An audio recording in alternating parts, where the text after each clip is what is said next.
نبی پاک علیہ السلام جب رجب آتا تھا نا تو میرے آقا یہ دعا فرمایا کرتے، اللہم بارک لنا فی رجب و شعبان و بلغنا رمضان، اے رب کریم رمضان میں رجب اور شعبان میں برکت عطا فرما اور ہمیں رمضان سے ملا دے۔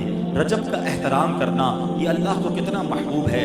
حضرت عیسیٰ روح اللہ علی نبینا علیہ الصلوۃ والسلام کے دور کا میں آپ کو ایک واقعہ سناتا ہوں کہ ایک شخص تھا، ایک مدت سے ایک عورت کے بارے میں اس کے دل میں برے خیالات تھے، اور ایک بار اس کو موقع ملا، اس عورت پر اس نے کنٹرول حاصل کر لیا۔ قریب تھا کہ وہ گناہ کرتا، اس نے دیکھا کہ لوگ چاند دیکھ رہے ہیں، پوچھا یہ مسلمان، وہ مسلمان بھی نہیں تھا، غیر مسلم تھا، تو اس نے کہا یہ لوگ کس چیز کا چاند دیکھ رہے ہیں، کس مہینے کا چاند دیکھ رہے ہیں؟ تو کہا مسلمان جو ہیں رجب کے مہینے کا چاند دیکھ رہے ہیں۔ اللہ اکبر! جب اس نے سنا کہ رجب آ گیا ہے وہ اس عورت سے دور ہو گیا، گناہ سے باز رہا۔ اللہ کریم نے حضرت عیسیٰ علیہ السلام پر وحی بھیجی کہ اے عیسیٰ اس شخص کے پاس جاؤ، اس سے ملاقات کرو۔ جب آپ اس کے پاس گئے، اپنی تشریف آوری کا سبب بیان کیا۔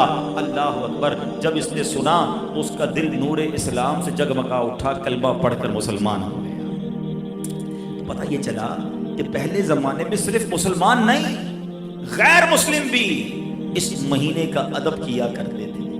رجب کے ورڈز کتنے ہیں؟ 3، را، جیم اور با۔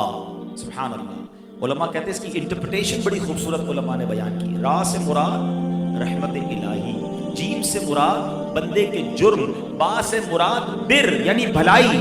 گویا اللہ کی رحمت یہ اعلان کر رہی ہے کہ میری رحمت اور میری بھلائی کے درمیان میرے بندوں کے جرموں کو کر دو تاکہ میری رحمت اس کی بخشش فرما دے۔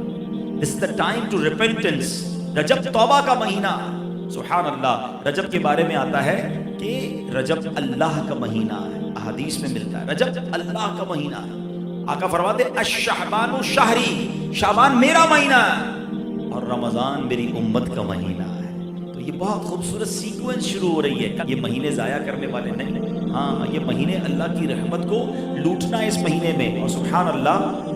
ایک بہت خوبصورت بات میں بتاؤں کہ نبی پاک علیہ السلام فرماتے ہیں 5 راتیں ایسی ہیں جس میں دعا رد نہیں ہوتی۔ حدیث پاک فرمایا رجب کی پہلی رات، 15 شعبان شب برات جو ہوتی ہے، ٹھیک ہے، پھر فرمایا جمعرات اور جمعے کے درمیان کی رات، نمبر 4 عید الفطر کی چاند رات، نمبر 5 عید الاضحیٰ کی چاند رات۔ اور رجب کے روزوں کی تو کیا بات ہے، احادیث میں یہ فضیلت آتی ہے جو رجب میں پہلے دن کا روزہ رکھے، پہلے رجب کا 3 سال کے گناہوں کا کفارہ ہے، دوسرے دن کا روزہ رکھے 2 سال کے گناہوں کا کفارہ، اور تیسرے دن کا روزہ رکھے تو 1 سال کے گناہوں کا کفارہ۔ پھر پورا رجب جو ہے وہ ہر روزہ جو ہے وہ 1 مہینے کے گناہوں کا کفارہ۔ اب تو سردیوں کے دن ہیں، ویسے ہی ہم میں سے کئی لوگ لیٹ لنچ کرتے ہیں، 6 سوا 6 بجے افطار ہو جاتا ہے، ہو سکے تو نفلی روزے رکھیں، یہ عبادت کا مہینہ ہے۔ علامہ صفوری رحمۃ اللہ تعالی علیہ فرماتے ہیں کہ رجب بیج بونے کا مہینہ ہے، شعبان پانی ڈالنے کا مہینہ ہے، اور رمضان فصل کاٹنے کا مہینہ ہے۔ اور بڑی خوبصورت اس کی تفصیل بیان فرماتے ہیں کہ جو بندہ رجب میں عبادت کا بیج نہیں بوتا، شعبان میں ان بیجوں پر اپنے آنسوؤں سے پانی نہیں ڈالتا، آبیاری نہیں کرتا، وہ رمضان میں رحمت کی فصل کیسے کاٹ سکے؟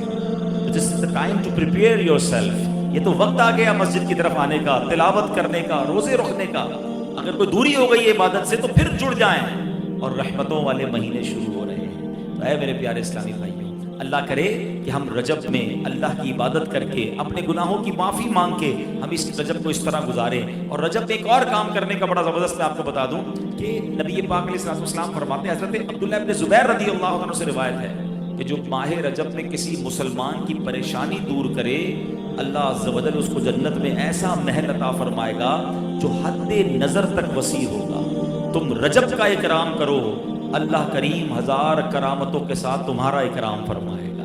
اللہ کرے کہ ہماری کوئی نماز قضا نہ ہو، ہم اس پہ نفلی روزے رکھیں، اس پہ درود پاک کی کثرت کریں، استغفار کی کثرت کریں۔